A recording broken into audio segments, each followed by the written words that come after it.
Sveiki, jūs jau esate susipažinę su ciklu for ir šiandien noriu trumpai pakalbėti apie ciklą while. While žodelis reiškia kol.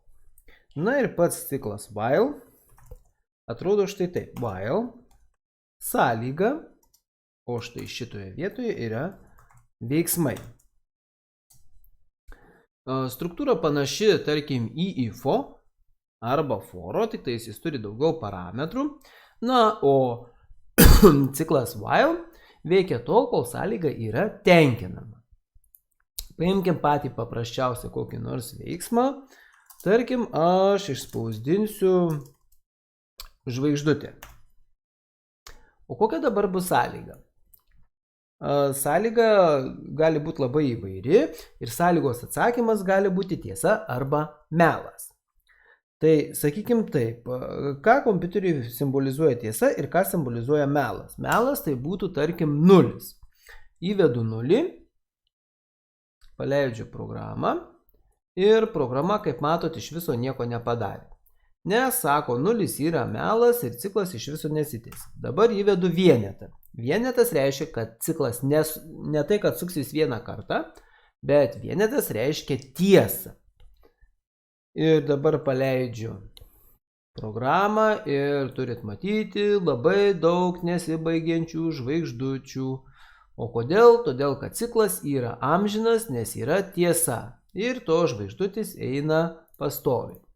Tai reiškia, dabar aš jums parodžiau pavyzdį, kaip ciklas gali iš vis nevykti arba ciklas vyksta amžinai. Reiškia, aš turiu ne tik įvesti sąlygą, bet ir sudaryti sąlygas tokias, kad ta sąlyga po kažkiek laiko būtų nebetenkinama. Sakykime, aš paimsiu kintamąjį kokį nors, pradžioje čia tuoj sukursiu, int x, jis tegu būna, tarkim, lygus kokiems, 10. Dabar sąlyga kokia bus, sakykime, kol x mažiau už 20. Tai aš spausdinsiu, žvaigždutės, tarkim, spausdinkim be tarpo ir x padidinsiu pastoviai. Štai. Ir turiu kelias žvaigždutės. Ką tai reiškia? X buvo 10, sąlyga tikrina, x mažiau už 20. 10 tikrai mažiau už 20. Tada išspausdina vieną žvaigždutę, o x padidina vienetu.